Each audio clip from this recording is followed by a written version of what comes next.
also in a film of another thing. My fellow citizens, let me start by expressing my heartfelt condolences to the families that have lost their loved ones these last few weeks. I feel your pain, and I know it will take time before meaningful healing comes. Those nursing injuries from the brunt of Ruto's forces in hospital beds and at home, I wish you quick recovery. May God console you. Kenyans, it is now exactly 1 month since the young people of Kenya came out in large numbers to assemble, demonstrate, picket, and petition their representatives to reject the Finance Bill 2024. The Gen Zs and Millennials and Kenyans of goodwill, some young in body and some young at heart, stood together to say no to an oppressive tax regime. They also spoke. So I start again.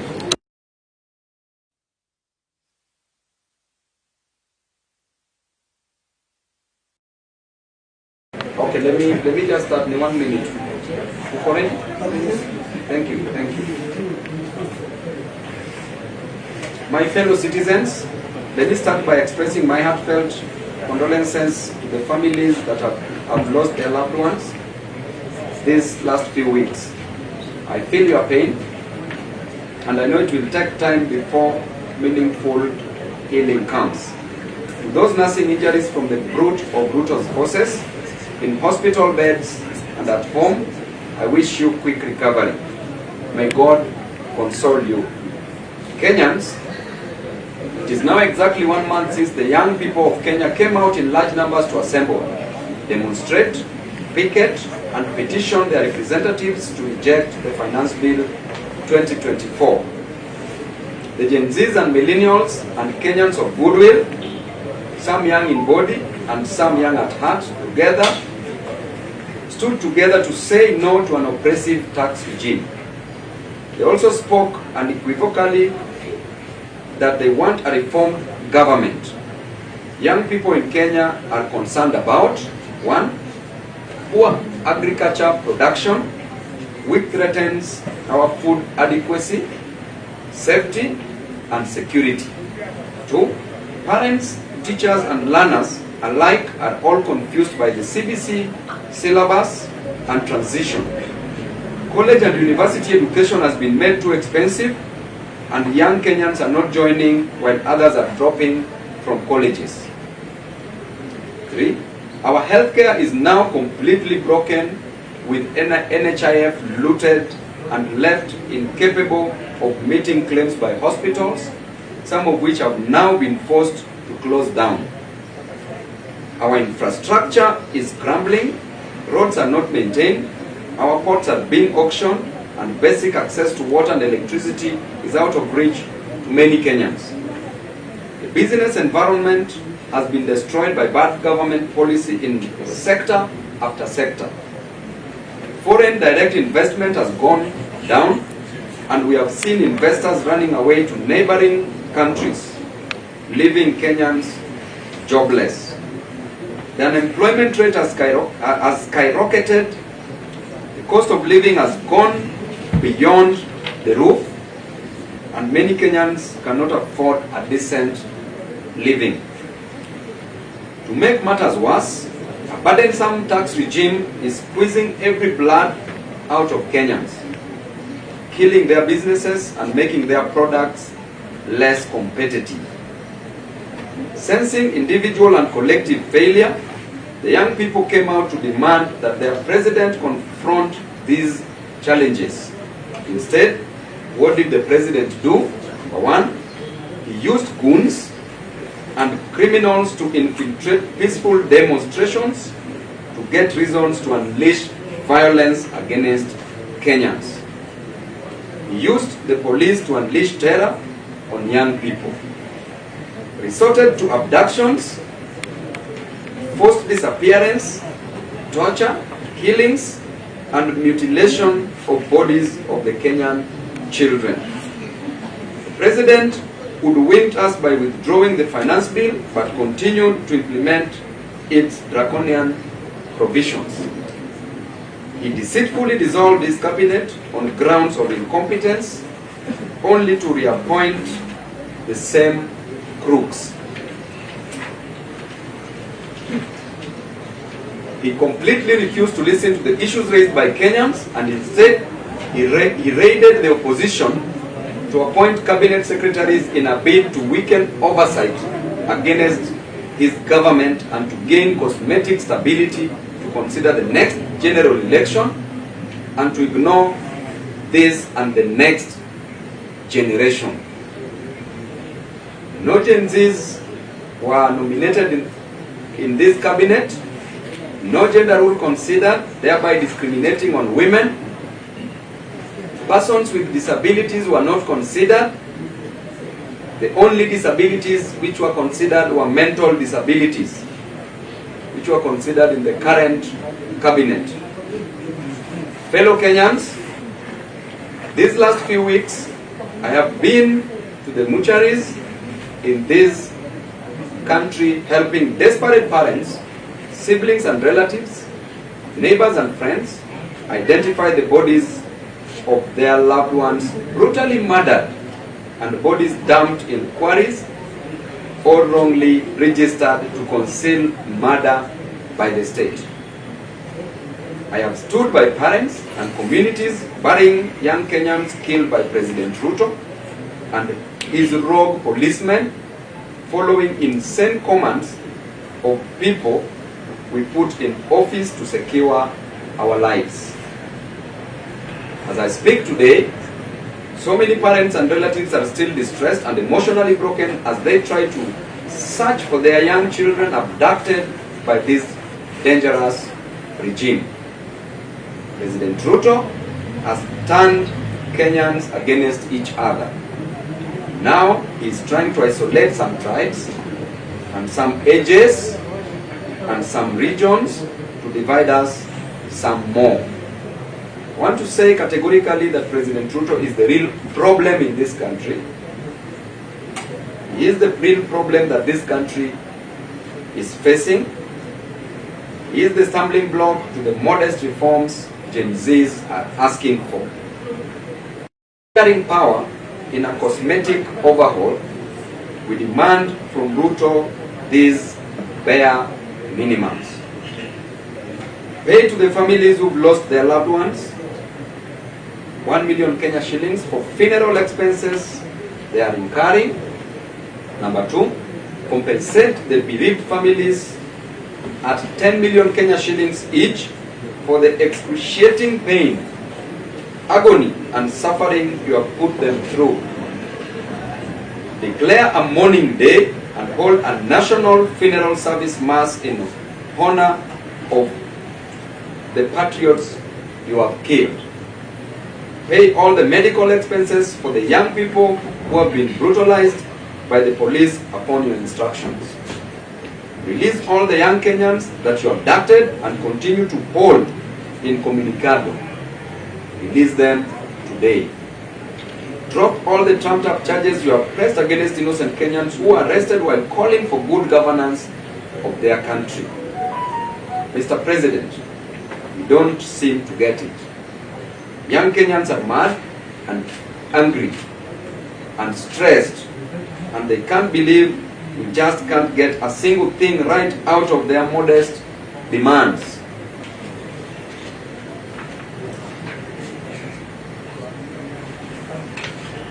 Kenyans want, number 1, a competent government capable of getting things done. They want government positions to be well thought out, well structured, and staffed with public-minded, based on meritocracy, not kakistocracy, qualified citizens committed, who are committed to a common good. They want you to address the rampant looting of public resources. They want you to stop interfering in the running of state departments. Give the bureaucracy space to do what they should do. You don't know it all. and you cannot do it all. But as we ask you to do this, just know that the young people of this country are not afraid of you. We don't fear you. We expect you to serve us. Remember, the most important office in a democracy is the citizen. We, the people, can choose to exercise our sovereign power directly. May God bless you. May God remember our country, Kenya. Thank you, and God bless you. Any question, omission? That's one question. Lost in China. We said clearly that those who have been injured, the medical bills should be taken care of by the government and also should be compensated because of the infringement of their right to demonstrate. And if you can't do that, there's a process, a judicial process, that is going to take place to file for constitutional petition. And number one, the orders we shall seek is declaration of violation of human rights. There shall be, we shall seek compensation. There shall be damages that we shall want. And that cost of litigation shall be borne by the respondent, that is the state. ODM officials have now joined the government. Have they cut these deals on the Gen Z blood? At the same time, is ODM dead? Now, I'm here as Honorable Dr. Babu Owino. ODM has a spokesperson that can speak on behalf of the party, and that is the party Secretary General.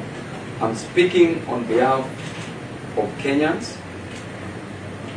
Kenyans who are agonizing because Ruto is antagonizing instead of organizing this country, and therefore he should be disorganized by Kenyans. So on matters ODM, those who accepted these positions, Gen Zs cannot come out to fight for you, and then you behave like hyenas. Gen Zs died, people died, other Kenyans died because of this. You are not party to it. Why should you accept these positions? That is a show of greed, and that should never be tolerated. That is a decision I'm giving as Babu Owino, not as ODM, although I'm in ODM. Now they are saying, the agencies are saying, it's high time Babu Owino to end such a. The Gen Zs are saying that, we Gen Zs have said that. They are saying, Approaching you as the new opposition. yeah. Yeah, actually, from today henceforth, I'm the chief opposition leader because there are so many jokes doing rounds. There are so many people who are in the opposition, who are now in bed with the government. My interest is to fight for Kenyans. It pains me to see a person who was a fellow member of parliament joining government. And it pains me to look back in Soweto slums, Kibra slums, to look back in central region, Nyanza coast and everywhere else, to see that child who has been sent away because he lacks only 5,000 to pay for the schooling in a secondary school. Sent because of 5,000. I'm so pained to see that child who's stuck in hospital cannot be treated because they lack money. Even money for x-ray that is around only 2,500. If you can't afford it, then you can't even be x-rayed. I'm so pained to see our young men and women moving around without jobs, seeing a boda rider in the sun from morning to evening, only gaining 50 shillings to 100 shillings in a day. Seeing a mama mboga, selling omena, only to get 50 Kenya shillings, 50 to 100. How will this parent collect this money to reach 300,000 Kenya shillings that Ruto wants in a university. So pained to see our children, our students who finished high school, are waiting to join university, cannot join because they can't afford it. Some people are dropping out because they can't afford it. Yet, we are encouraging patrimonialism, we are encouraging corruption, we are encouraging favoritism, we are encouraging mediocrity, we are encouraging kakistocracy. What are we doing as a nation? Mr. President, you fight on grounds that you are selling eggs, and on the grounds that you are selling chicken. You should know better what a hustler feels. It is because of education that made you live in State House today. Were it not for education, you would have never come to Nairobi. The same education you are denying to our children, to our brothers and sisters. You've forgotten the hustlers. You are no longer the hustler who used to preach the hustler narrative. What happened to you? Instead of just giving direct orders, instead of just employing people who are merit-based, who are capable of delivering services, because you have the resources, you borrowed enough money, we've never seen any single project done, completed, from the time you got in. What is happening with you? Instead, you are turning your back against, you are turning your back on your people. There can never be a government without a population that you are killing now.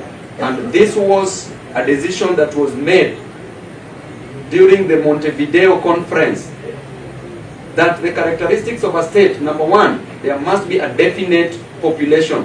Why are you killing the population? What will you have to govern? Do you think the new face of cabinet appointed by President Ruto meets the demands of Gen Z?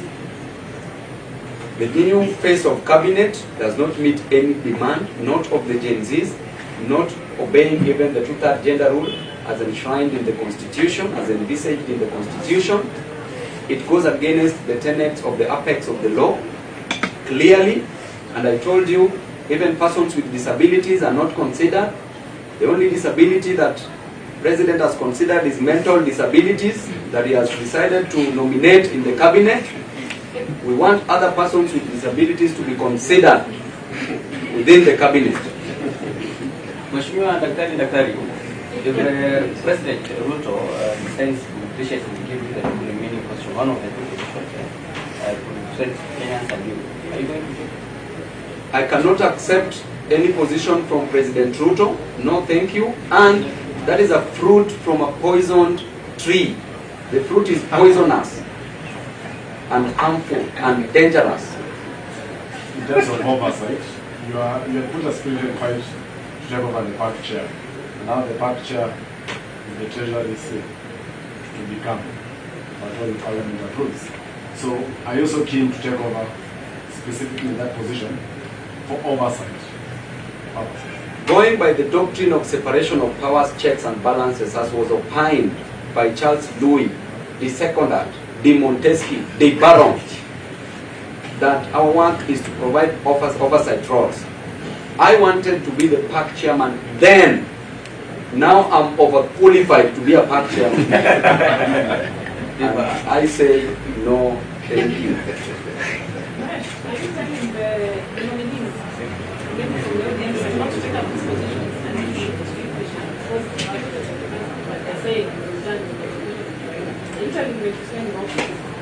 I'm clearly saying that that is not the interest of the people. It is not what the people wanted. These people were never seen anywhere, not even protecting the interest of the Gen Zs. Why should they rush to take these positions? These positions, let Ruto as a person appoint his people. This is his government. We want competent people. We don't want him to invade opposition. But the work of opposition is to provide checks and balances, is to ensure that the government delivers that which they promised unto the people.